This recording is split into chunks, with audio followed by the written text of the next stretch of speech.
the school for Kwanza. Have a poem.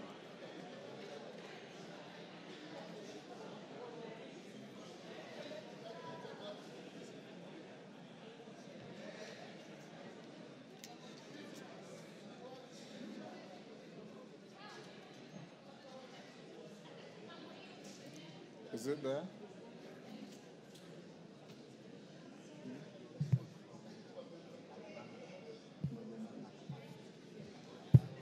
Honorable members, I also wish to welcome a school from Nyandarua called Magomano Girls. I believe it's from Kinangop. On behalf of myself and the House, we welcome them to the House of Parliament, and Honorable Thuku Kwenya has asked me for a minute to welcome the school from his constituency, and strictly 1 minute, Kwenya.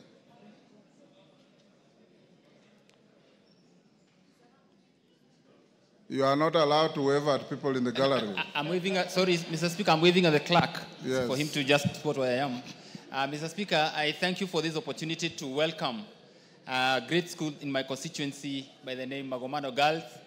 And I want to assure them that the Parliament is a beautiful place to be and to work.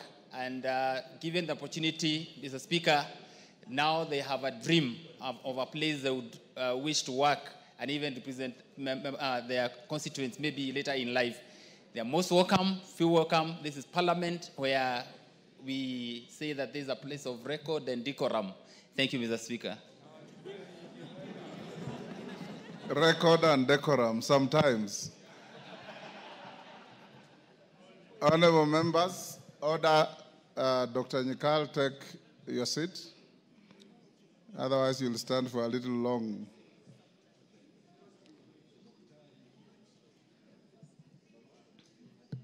The member coming in, take your seat.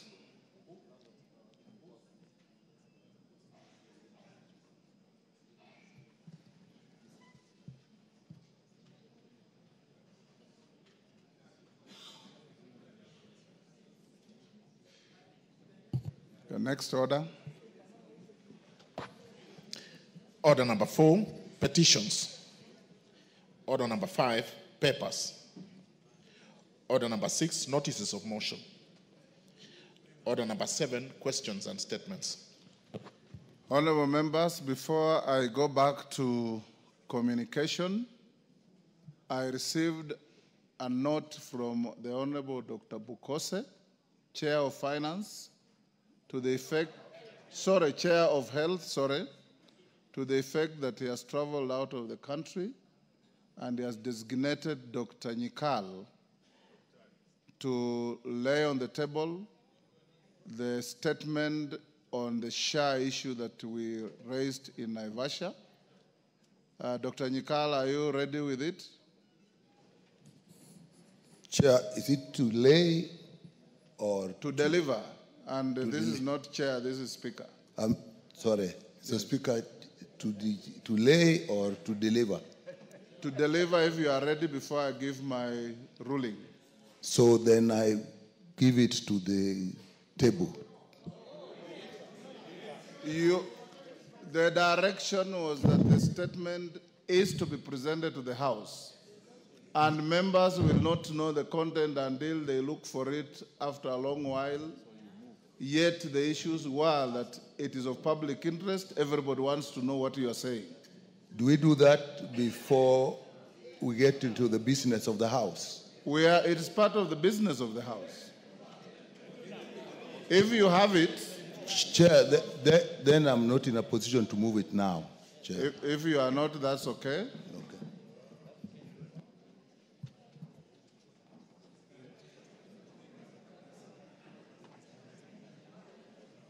I was also requested by 2 members, the Honorable Dawood and the Honorable Shakil Shabir, to eulogize the passing on of His Highness Prince Aga Khan, the spiritual leader of the Ismailia Muslim community.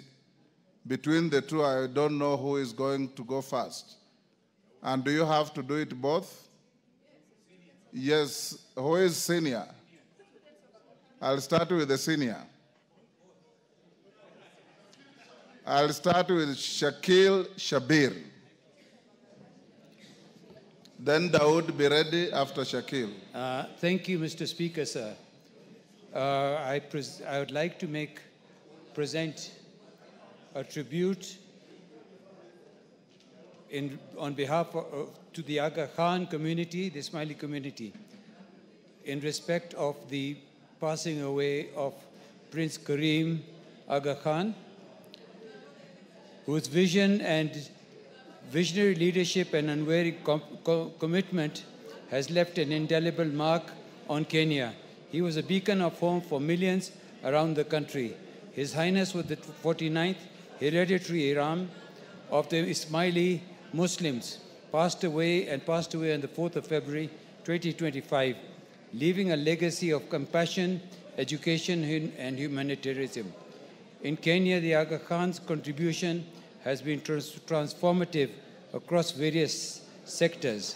His Highness established the Nation Media Group in 1959, which has been the cornerstone of press freedom and media excellence in East Africa. Through the Aga Khan Fund for Economic Development, he founded Serena Hotels, promoting tourism and economic growth while preserving cultural heritage and environmental sustainability. The Aga Khan Education Fund also established Aga Khan schools across the country.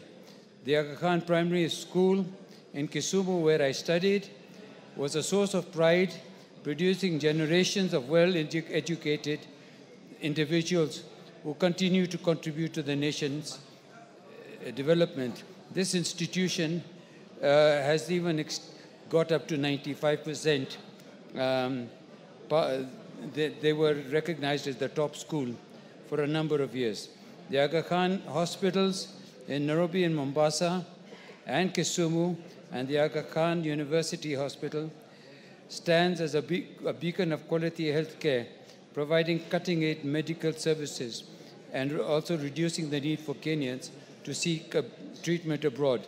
His Highness has also played a pivotal role in education, establishing the Aga Khan academies in Mombasa and Kisumu. As we mourn His Highness, we mourn the loss of His Highness, let us also celebrate his remarkable achievements and the enduring impact of his work in Kenya and East Africa. May his legacy inspire us to strive for a better, more compassionate world. Thank you, Mr. Speaker, sir. Thank you, Dawood Rahim. Thank you, Mr. Speaker. Mr. Speaker, I want to give a tribute to the late His Highness, the Prince Aga Khan Al-Husseini Aga Khan V. Honorable Speaker, pursuant to Standing Order 43.1, I rise with a heavy heart to pay tribute to our towering figure, whose legacy of service, wisdom, and compassion has left an indelible mark on our world. The late His Highness Prince Karim Al-Husseini Aga Khan IV, the founder and chairman of the Aga Khan Development Network Foundation. Honorable Speaker, the late Prince Karim Al-Husseini Aga Khan IV was not only a spiritual leader, but also a visionary humanitarian and a champion of progress whose impact transcended borders, faiths, and generations. For over 6 decades, the Aga Khan dedicated his life to uplift communities, advancing education, strengthening healthcare, and fostering economic development. His leadership of the Ismaili Muslim community was marked not only by the spiritual guidance, but by the unwavering commitment to pluralism, unity, and the dignity of all peoples, regardless of background. Honorable Speaker, through the Aga Khan Development Network, he transformed lives in ways few have ever done. The late Prince Karim Al-Husseini Aga Khan V understood that leadership is not measured by power, but rather by service. He stood as a bridge between civilizations, a voice of reason in times of division, and a steadfast believer in the power of knowledge. His advocacy for inclusivity and social cohesion remains an inspiration to leaders across the globe. His legacy continues through the institutions he built, the lives he changed, and the values he instilled in all who had the privilege to know him. Honorable Speaker, may I extend my deepest condolences to the family, friends, and community of the Aga Khan 5 as we honor the life of an extraordinary purpose. We give thanks for his boundless contributions and pledge to carry forward his vision of a more just, compassionate, and enlightened world. May His Highness the Aga Khan rest in peace. And Mr. Speaker, we want to congratulate His Highness Prince Rahim Al Husseini, the Aga Khan V, on his ascension yesterday to the Imamate. Thank you, Mr. Speaker. Honorable members, yes, Pasaris, is it on the same issue? Thank you, Mr. Speaker. I just thought in the interest of gender, we should also have a woman speak to the passing of the Aga Khan. Prince Karim Al Hussein Aga Khan, what I know is that he, as soon as he assumed office at the age of 20, 2 resolutions that he passed to amend the constitution. The first one was that if a family has children, girls and boys, and they have limited resources, the girls should be given the possibility of going to school. So he believed in gender empowerment. He believed that women and girls should be given equal opportunity, and if resources were less, then the girls should be promoted to go and study. He also started the Aga Khan housing projects because he believed that every family should own a home. So as we stand in solidarity with the Ismaili community and having been a beneficiary of the Aga Khan's projects, in the sense that I went to the Aga Khan Primary School and the Aga Khan Kensek Secondary School, I pay condolences to the entire Ismaili community, and we thank the foundations of the Aga Khan for all the work that they do, and we congratulate the new prince for assuming position. Thank you, Mr. Speaker. Thank you, honorable members. Order. Honorable members, in recognition of the outstanding work to humanity by the late Prince Aga Khan, each one of us here has in one way or another been touched by the work of the Aga Khan. Either you have gone to Aga Khan Hospital, or you have gone to Aga Khan schools, or you have gone to Serena hotels, or you read the Nation newspaper. In whichever way you have been touched, I want to request the House with great humility to stand for a minute's silence in honor of the Aga Khan.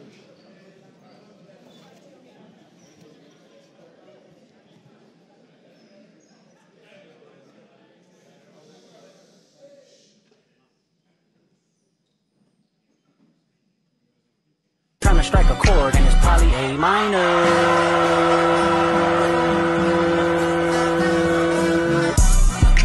They know.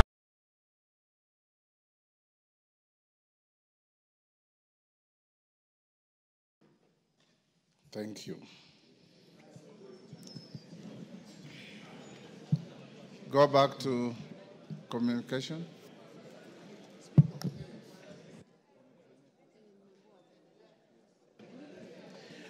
Order number 2, communication from the chair.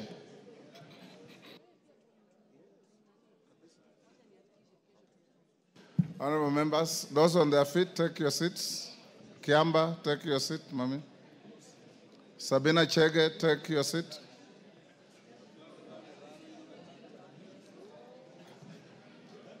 Honorable members, I have a communication to make on the leadership and continuity of the business of the House in the 4th session of the 13th Parliament. Honorable members, during the afternoon sitting of Tuesday, 11th February 2025, the member for Suba North, the Honorable Millie Odhiambo Mabona MP, rose on a point of order in relation to the designation of the majority and minority parties in the House and their respective leadership. In the point of order, the Honorable Millie noted that she had been aware of a judgment of the High Court in Nairobi, High Court case number E202 of 2023, Kenneth Njagi Njiru versus State Law Office and Jubilee Party of Kenya, where the court had declared the ruling contained in the communication made on 6 October 2022 on the majority and minority parties in the National Assembly as unconstitutional, null and void. In her view, the judgment declared the Azimio la Umoja One Kenya Coalition Party as the majority party. The Honorable Millie further noted that she had submitted a letter to the Speaker seeking the recognition of Azimio la Umoja One Kenya Coalition Party as the majority party and conveying the names of the Honorable Junet Mohammed as the majority leader and the Honorable Robert Mbui as the deputy majority leader. She concluded by seeking that the Speaker recuse himself from presiding over the proceedings and to allow the Honorable Deputy Speaker to recognize Azimio la Umoja One Kenya Coalition Party as the majority party, Honorable Junet Mohammed as the majority leader, and the Honorable Robert Mbui as the deputy majority leader. Notably, the Honorable Millie seems to have conveniently forgotten the fact that the Honorable Deputy Speaker is also a member of a political party and represents a constituency. As such, the Honorable Millie's concerns of impartiality would still have arisen if the Deputy Speaker was in the chair. Indeed, this applies to all members of the Speaker's panel. At the beginning of the debate, I gave honorable members some general direction in the issues from the judgment as I understood them, including the fact that the judgment did not bar the Speaker from presiding over the House. Indeed, the issue of how a vacancy arises in the office of the Speaker is expressly provided for in Article 106(2) of the Constitution. Arising from the point raised by the Honorable Millie, no less than 58 other members contributed to the debate that arose, with a number raising additional points of order. This included the Deputy Speaker, the Honorable Gladys Boss, Honorable Kimani Chungwa, the Honorable Junet Mohammed, the Honorable Adan Kainan, the Honorable Silvanos Osoro, the Honorable Sabina Chege, the Honorable Christopher Seka, the Honorable David Ocheng, the Honorable George Murugara, the Honorable Joseph McClap, the Honorable Omboko Milemba. Other members who contributed on the point of order were the Honorable Major Retired Bashir Abdullahi, Honorable Betty Maina, Honorable John Kiari, Honorable Timothy Kipchumba, Honorable Raphael Wanjala, Honorable John Chikati, Honorable Zahir Janda, Honorable Robert Mbui, Honorable George Murugara, I think that's repeated, Honorable Doris Donya, Honorable Wanami Wamboka, Honorable Tienda Molo, Honorable Karoli Omondi, Honorable Mwengi Mutuse, Honorable Duncan Madenge, Honorable Didmas Baraza, Honorable Jane Kagiri, Honorable Emmanuel Wangwe, Honorable Peter Kaluma, Honorable Dr. Lillian Kogo, Honorable Gideon Kimaio. Additionally, Honorable Nabina Bwera, Honorable Marian Kitani, Honorable Sakimba Parashina, Honorable Joyce Bensuda, Honorable Captain Retired Roeda Obo, Honorable Dr. Makali Mulu, Honorable Chiforo Mondo Mangale, Honorable Gidinji Kishimu, Honorable Majimbo Kalasinga, Honorable Dr. Robert Pukose, Honorable Musili Mawade, Honorable Kasim Tandaza, Honorable Baro Mohammed, Honorable Alice Nganga, Honorable T.J. Kajwang, Honorable Dr. James Sinyikal, Honorable Ruth Odinga, Honorable Geoffrey Ruku, Honorable Dr. Wilfred Oundo, Honorable Kakai Bisau, Honorable Titus Lote, Honorable Ferdinand Wanyonyi, Honorable Kuria Kimani, Honorable John Waluke, Honorable Rahim Daoud, Honorable Gonsirai, and the Honorable Moses Kirima contributed to the debate. In broad summary, the ensuing debate crystallized the following issues.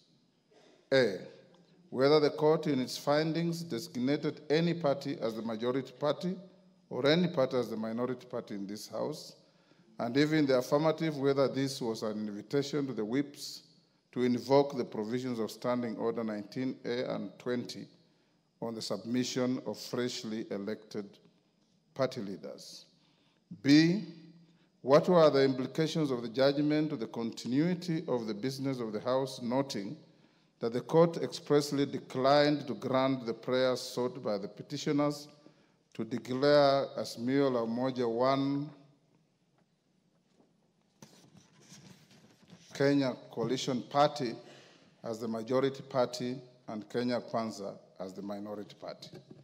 Whether the judgment rendered the constitution of the House Business Committee, which is the core business at the first sitting of the House in a new session, impossible.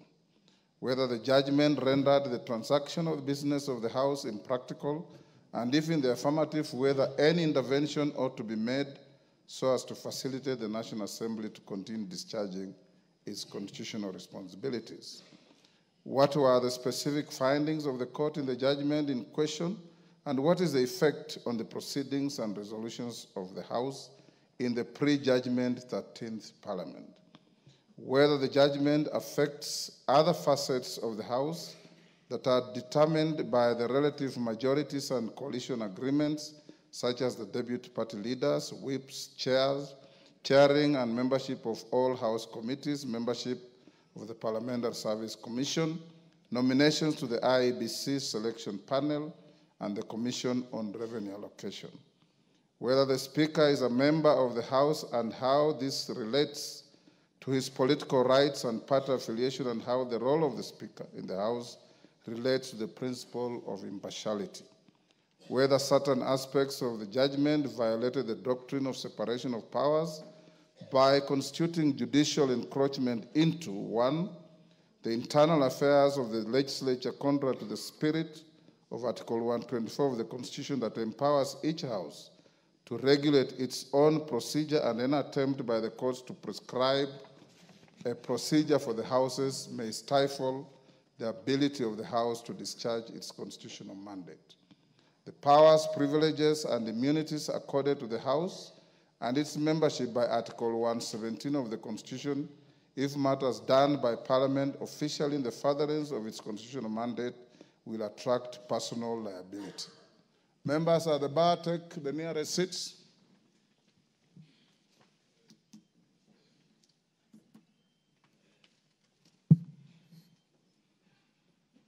Koyo, take the nearest seat. You don't have to run across the floor. Thank you. While contributing to the debate, the Honorable Mwengi Mtusi tabled a letter dated 30th January 2024 from the Register of Political Parties indicating that the Maendeleo Chap had exited the Azimio la Umoja One Kenya Coalition Party with effect from 25th January 2024. On her part, the Deputy Speaker, the Honorable Gladys Boss, submitted that upon receipt of the judgment, while discharging the role of the Speaker in the absence of the Speaker who was out of jurisdiction, she instructed the Clerk of the National Assembly to seek information from the Register of Political Parties with respect to the status of the membership of the 21 parties represented in the House in any coalition, and to request for certified copies of the relevant coalition agreements. At the conclusion of the debate, the Deputy Speaker tabled a response from the Register of Political Parties referred as request for information on coalition agreements, dated 11th February 2025. Annexed to the response were certified copies of coalition agreements relating to A, the Azimio la Umoja One Kenya Coalition Party, the Kenya Kwanza Alliance Coalition, the Kenya Kwanza Alliance Coalition and the Democratic Party, the Kenya Kwanza Alliance Coalition and the Grand Dream Development Party, the Kenya Kwanza Coalition and the National Agenda Party of Kenya, the Kenya Kwanza Alliance Coalition and Chama cha Mashinani CCM, the Taifa Democratic Coalition. Consequently, members, I undertook to consider the concerns raised by the members and documents tabled by the Honorable Mutusa and the Deputy Speaker and to guide the House at this sitting. At the very outset, I wish to note that the judgment seems to have created an element of unprecedented confusion in the affairs of the House. This has affected the manner in which I have now been called upon to guide the House in light of the patent contradictions I have noted in the letter submitted by the Honorable Millie Odhiambo. In communicating confirmation of members of the Azimio coalition as the majority, the Honorable Millie signs off as the majority party whip, National Assembly, against a letterhead that also designates her as the minority chief whip. The letter also fails to attach any records of any meeting which the alleged decision of the coalition was made as required by the very standing orders 19A and 20 that she quoted and invoked. Viewed in isolation, the letter is in law defective. Nevertheless, I'll allow the honorable member some latitude in the light of the prevailing confusion. Honorable members, I've read the judgment, and it has been explained to me at length by our very able legal team. I find it quite unfortunate that misleading assertions have been made with respect to the findings of the court. Honorable Wanjala, keep your cool. The majority of the reporting has failed to note that the matter before the court related to a mixed bag of prayers sought by petitioners touching on the pending disputes in the Jubilee Party, the Finance Bill 2023, requests for a section of Kenyans not to pay taxes, and deeming of certain members to have resigned from their political parties, among others. A reading of the judgment reveals glaring factual and legal contradictions. I instructed that an appeal be lodged against the judgment forthwith. My guidance to the House should not be construed as a review of the findings and orders of the court, and that remains within the province of the judiciary. With respect to the issues raised by the members, I can only pronounce myself on matters that are necessary to facilitate the continuity of the business of the House. Consequently, the guidance I'm about to give shall strictly confine itself within those parameters. Honorable members, I wish to note that out of 34 prayers expressly sought by the petitioners, the High Court in its findings only granted 3 prayers and expressly declined the other 31 prayers. Paragraph 508 of the judgment reads, and I quote, "In the ultimate, we allow the petition to the following extent. It is hereby declared," that's Roman 1, "that the question as to which party or coalition of parties is the majority in the National Assembly in the 13th Parliament was determined by the sovereign will of the Kenyan voters during the 9th August 2022 general elections. 2, it is hereby declared that the Honorable Speaker's ruling on determination contained in his communication from the chair made on 6th October 2022 on the majority and minority in the National Assembly violated Article 108 of the Constitution and therefore is null and void.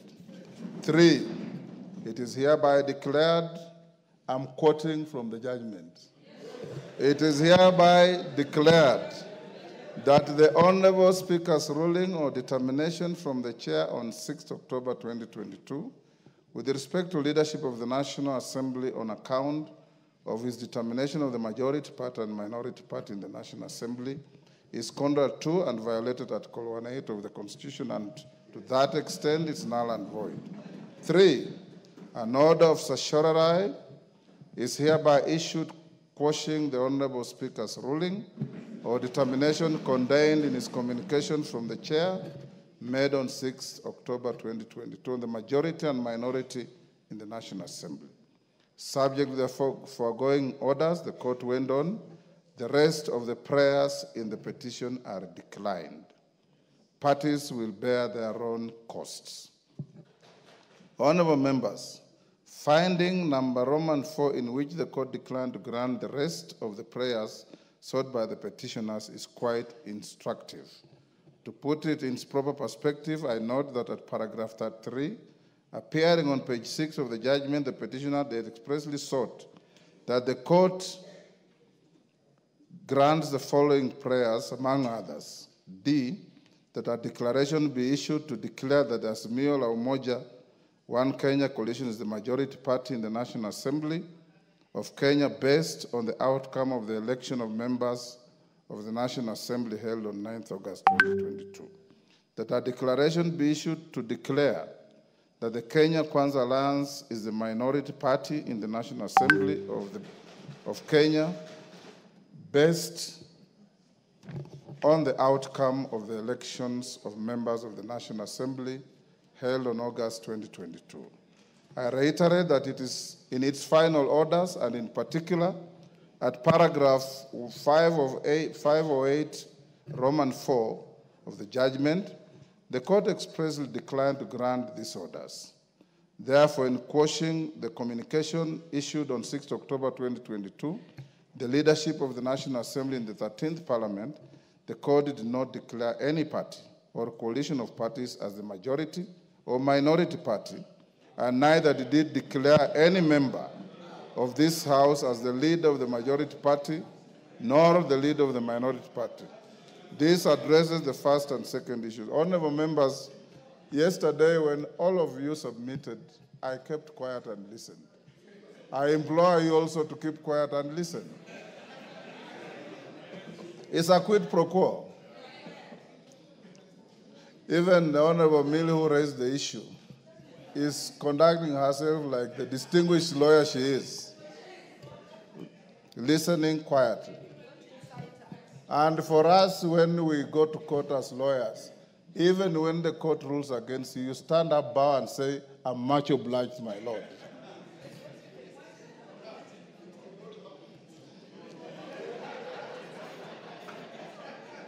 Oh, no, Angela. Moving on, honorable members, in its first finding, the High Court cryptically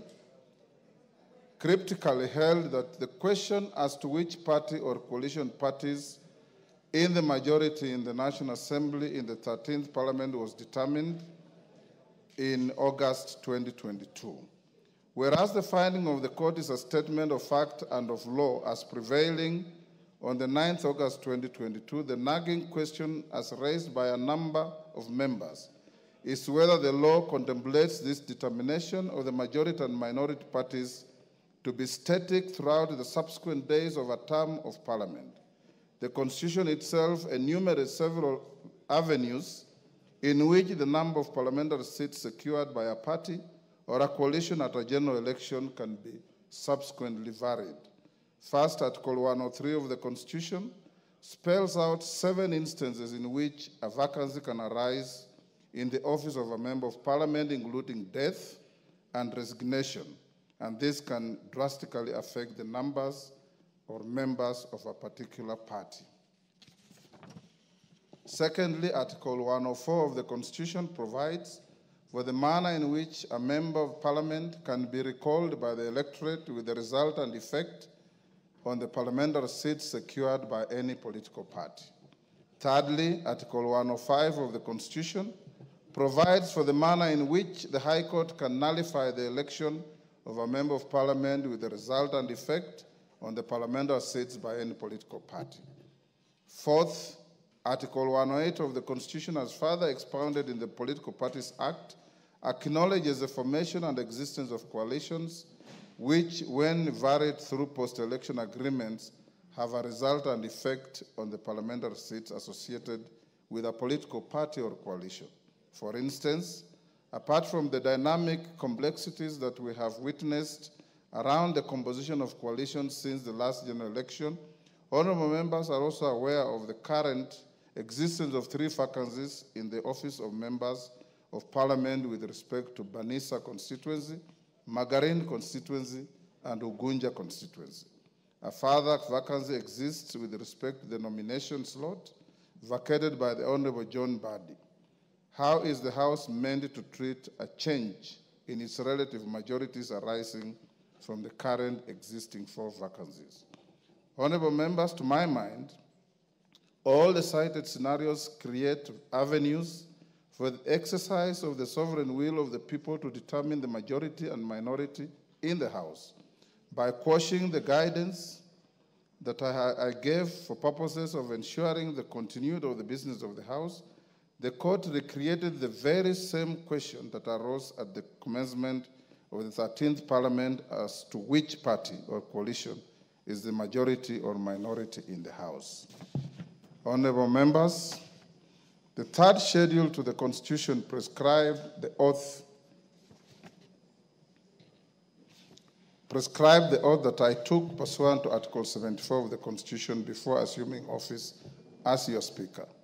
Having been elected by yourselves on 8 September 2022, I swore to bear true faith and allegiance to the people and the Republic of Kenya. I undertook to faithfully and conscientiously discharge my duties as Speaker and to obey, respect, preserve, and protect and defend the Constitution.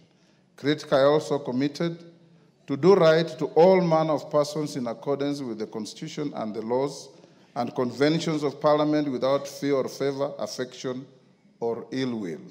I did ask the Almighty God to help me in this crucial role and appended my signature to the physical version of the oath.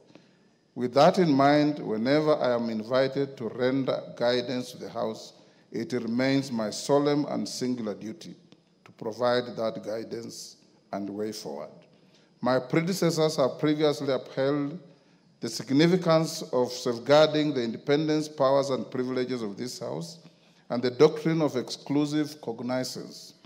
Article 124 of the Constitution empowers the House to regulate its own procedure, and the other arms of government have a duty to refrain from interfering with this privilege. A question such as the one referring to the majority and minority party falls within this privilege and must, as of necessity, be guarded jealously and only resolved within Parliament. The Constitution and the laws and conventions of Parliament do not grant me the option of declining jurisdiction or issuing any guidance that effectively holds the operations of the House.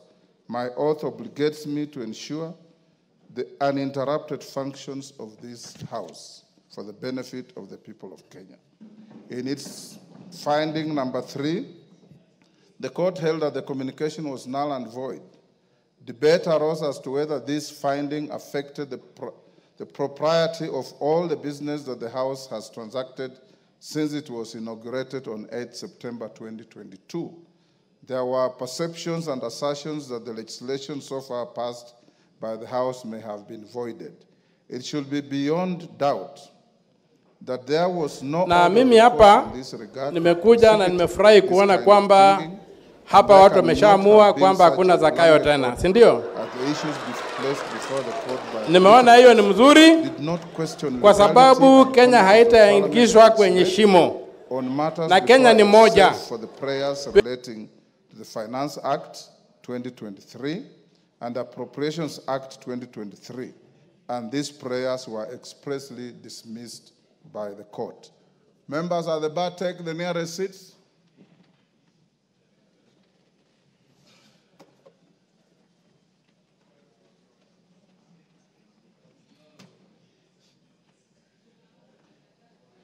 The nearest seats, Shinali.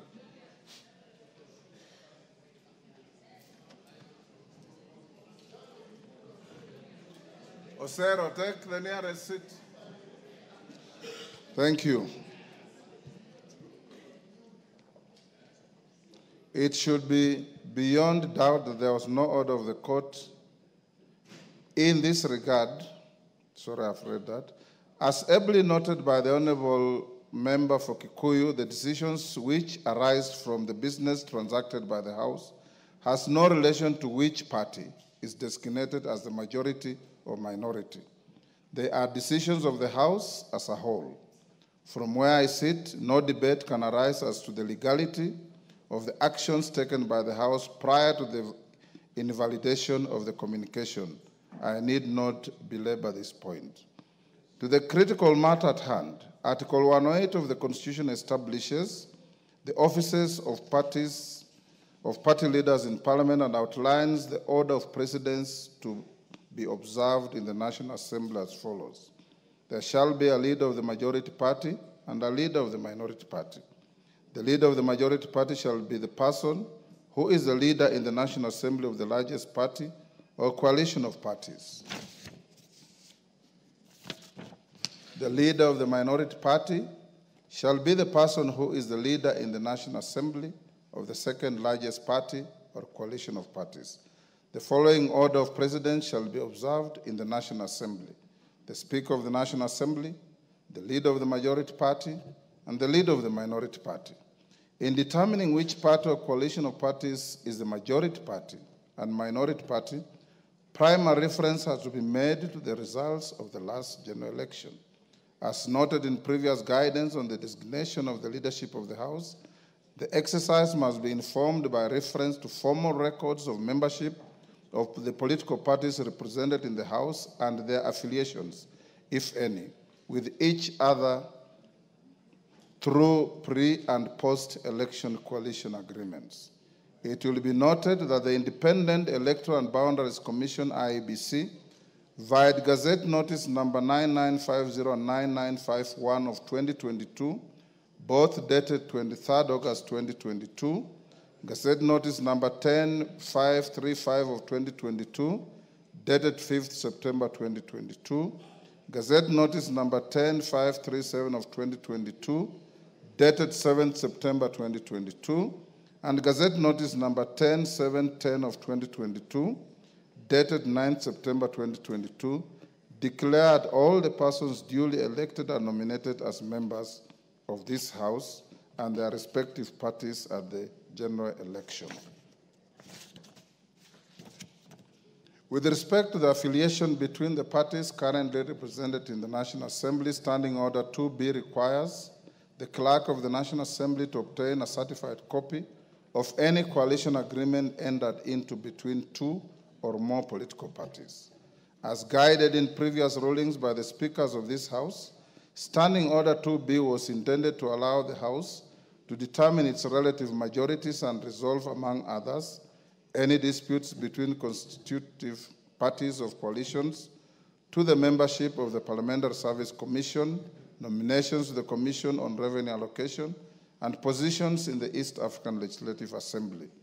Honourable members, indeed, as noted by members in their contributions to the debate herein, the continuity of the business of the House and consideration of the orders of the court under finding Roman 1 of the judgment would be significantly embedded without access to the most current information on any coalitions formed or dissolved by the parties represented in the House today, and any variation in the membership of those coalitions and parties.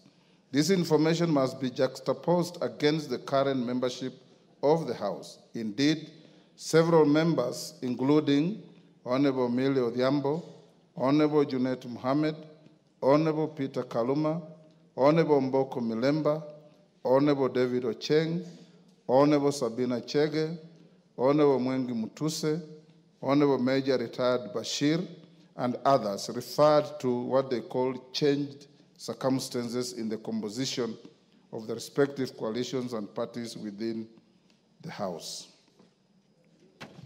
Allow me to take you, honorable members, down memory lane, just but for illustration. During the 7th Parliament, where yours truly was a member, there arose a leadership dispute between Ford Asili and Ford Kenya as to which party was the official opposition.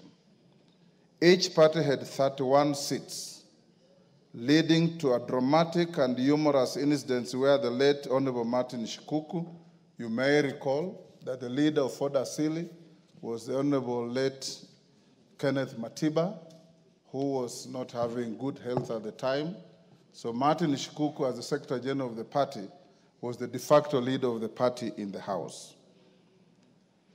They were leading dramatic and humorous incidents where the late Honorable Martin Shikuku and the late Honorable Mzee Jaramogi Oginga Odinga alternatively claimed the seat reserved for the leader of opposition in the House on a first-come, first-occupied basis. The dispute was finally resolved following the defection of Honorable Njuguna Njoroge from Fodasili, the then member for Makuyu, who defected to Kanu. Thereafter, Ford Kenya became the de facto official opposition party, with the Honorable Jaramogi Oginga Odinga as the leader of the official opposition, subsequently followed by the Honorable Wamalwa Kijana after the demise of Mzee Odinga. The dispute, it would therefore be beyond absurdity for your Speaker to blindly designate the leadership of the House without reference to formal communication of the membership of various coalitions and the relative majorities of the House as at today.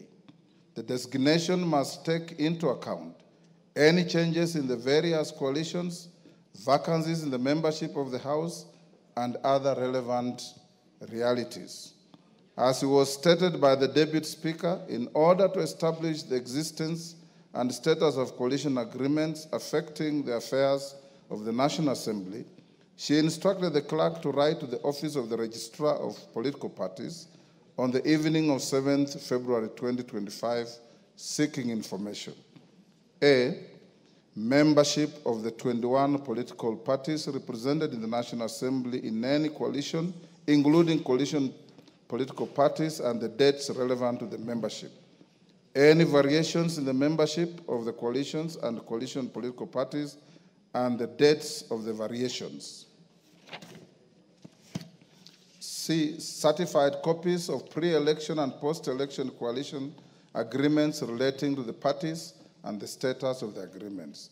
The registrar responded by a letter dated 11th February 2025 that was tabled by the Deputy Speaker yesterday, and the contents of the letter indicate as follows: that a pre-election coalition known as the Azimio la Umoja One Kenya Coalition Party, in brackets Azimio, was registered on 21st April 2022 and comprised 21 parties, namely Jubilee Party, Orange Democratic Movement, Wiper Democratic Movement, Kenya African National Union, National Rainbow Coalition, Muungano Party, Democratic Action Party, Democratic Action Party Kenya, United Party of Independent Alliance, United Progressive Alliance, Kenya Union Party, United Democratic Party, Movement for Democracy and Growth, Kenya Reform Party, Chama cha Uzalendo, Party of Peace and Democracy, National Liberal Party,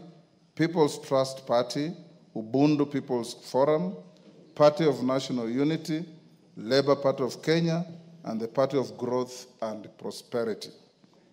That a pre-election coalition known as the Kenya Kwanza Alliance was registered on 3rd June 2022 and comprised 11 political parties, namely United Democratic Alliance, Amani National Congress, Forum for Restoration of Democracy Kenya, Chama cha Kazi, Communist Party, the Service Party, Tuchibebe wa Kenya Party, Farmers Party, Devolution Party of Kenya, Economic Freedom Party, and the Umoja na Maendeleo Party.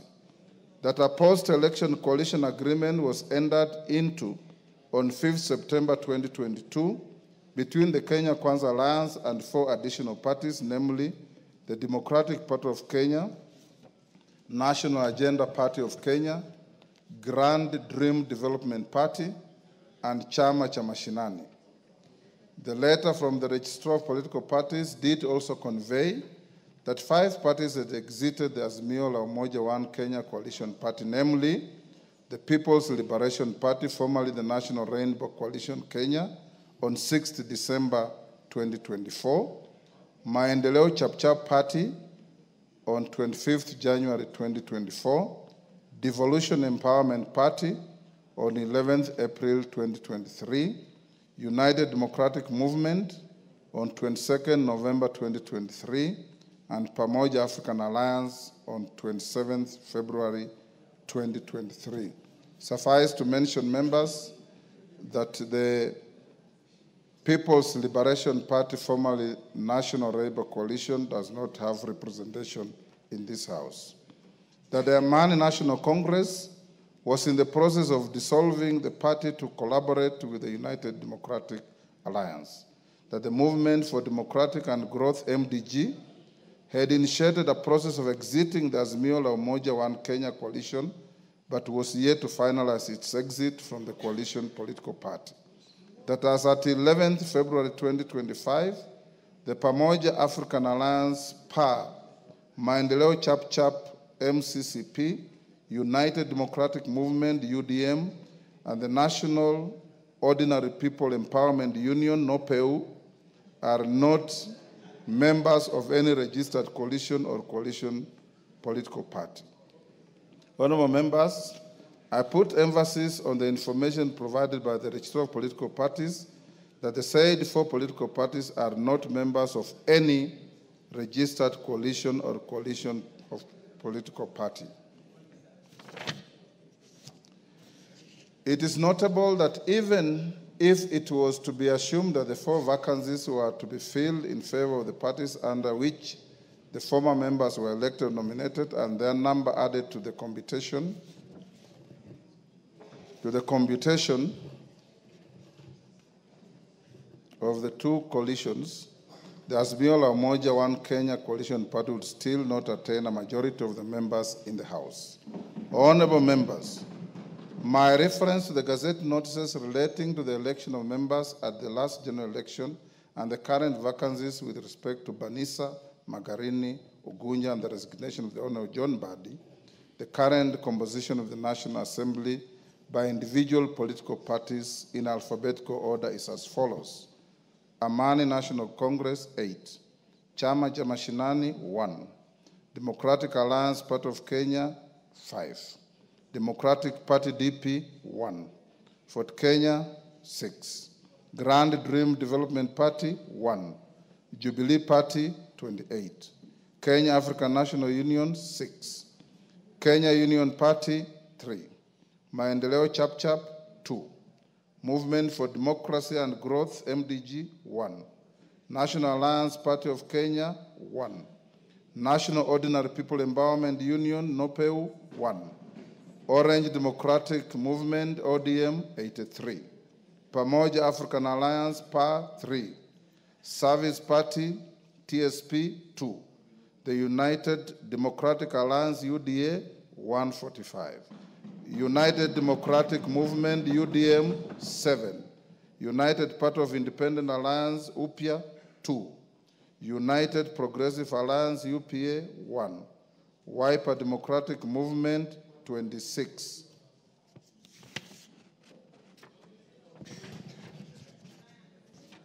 A simple calculation of the cited numbers with reference to the communication and coalition agreements received from the register of political parties indicates the cumulative number of the members of the constituent parties of the Azimio la Umoja One Kenya Coalition Party and the Kenya Kwanza Alliance as follows.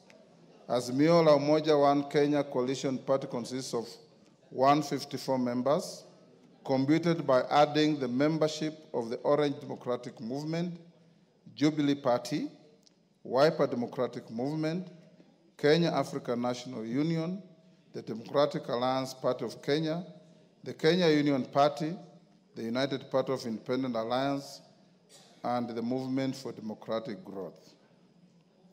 The Kenya Kwanza Alliance consists of 165 members, computed by adding the membership of the United Democratic Alliance, the Amani National Congress, Ford Kenya, the Service Party, the National Agenda Party of Kenya, the Grand Dream Development Party, the Democratic Party, and the Chama cha Mashinani.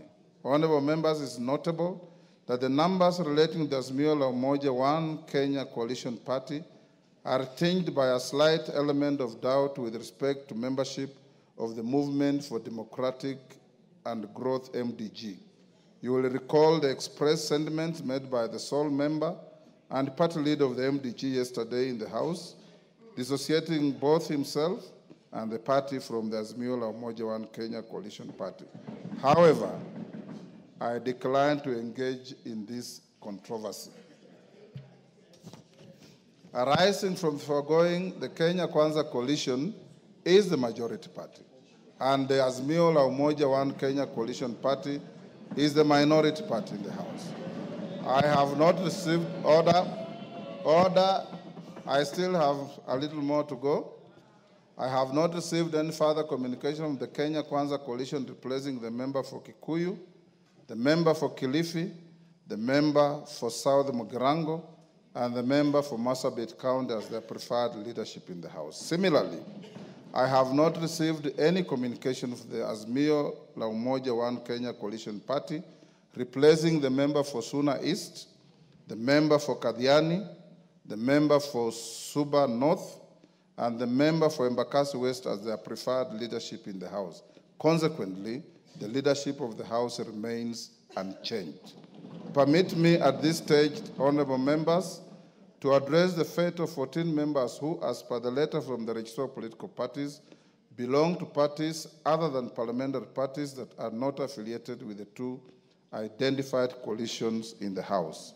I wish to reiterate that the 14 members and all independent members shall be treated equally in nomination to the committees of the House and access to any other attendant entitlements. The Speaker shall, under Standing Order 174-2B, decline to approve any list of members nominated to serve in committees that does not take into account interests of all members, including the 14.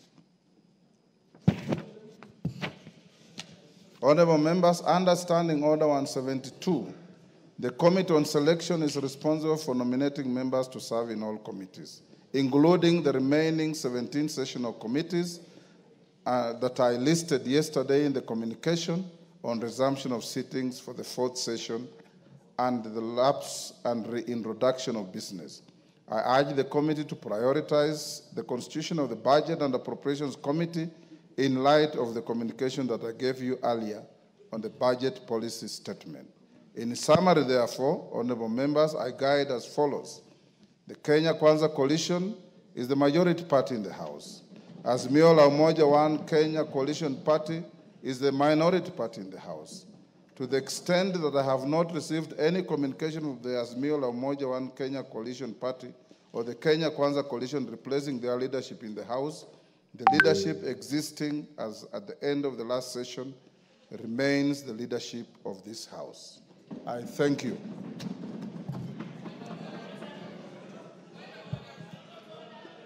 Yes, Millie, this was your point of order. Honorable members, I am not opening any debate. I'm giving Honorable Millie because she was the owner of the point of order. After she finishes, we go to the next order.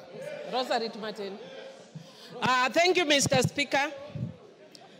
Mr. Speaker, actually in compliance with Standing Order number 87-2, Mr. Speaker, in compliance with Standing Order number 87-2,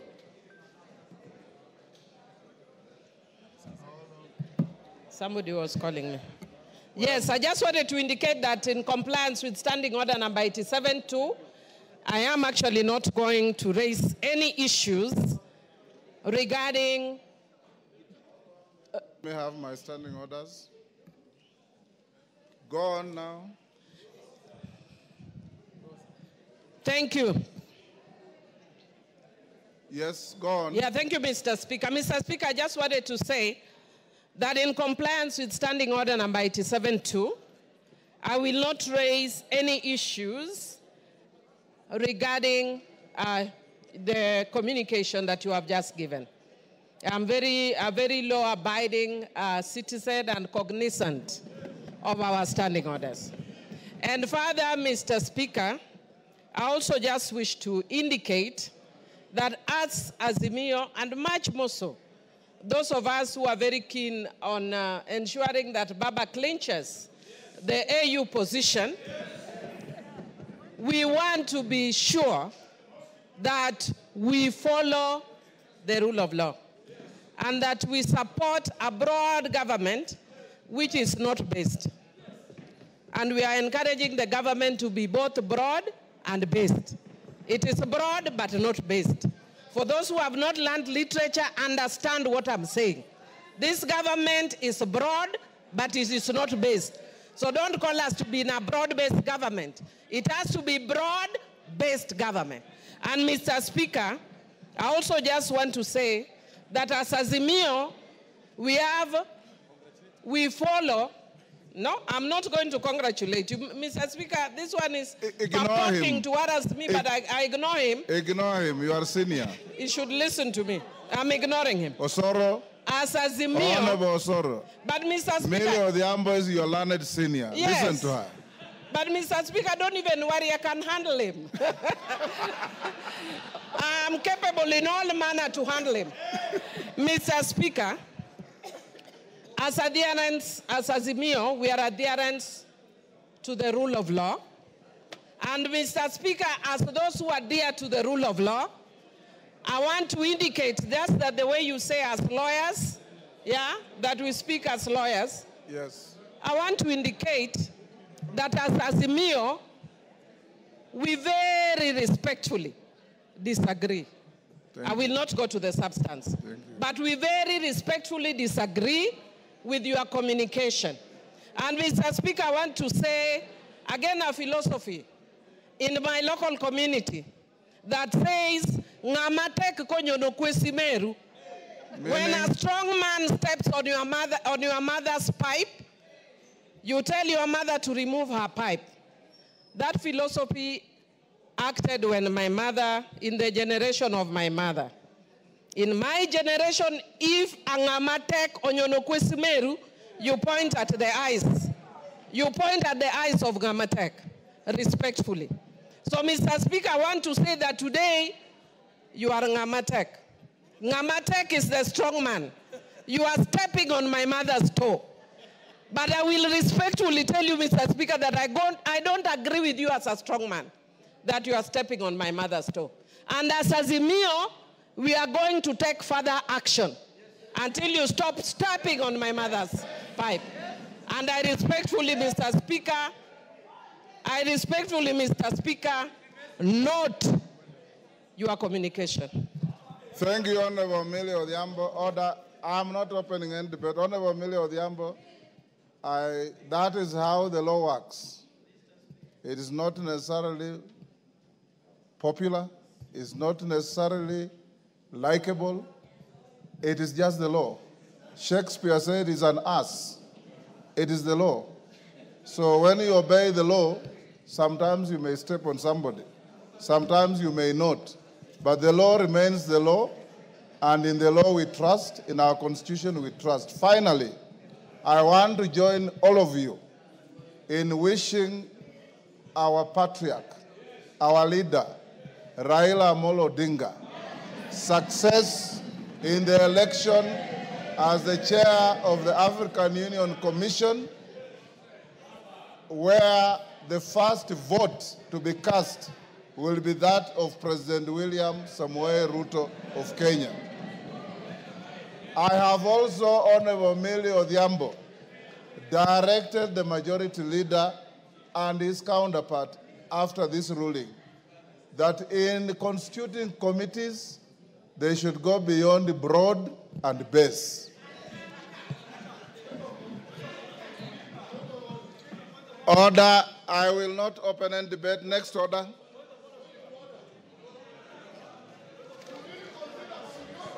Order, Wanjala.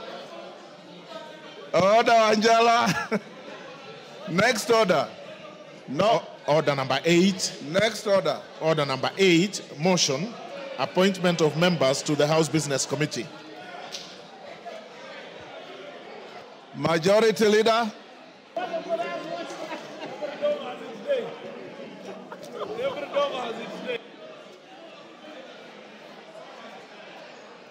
Majority Leader.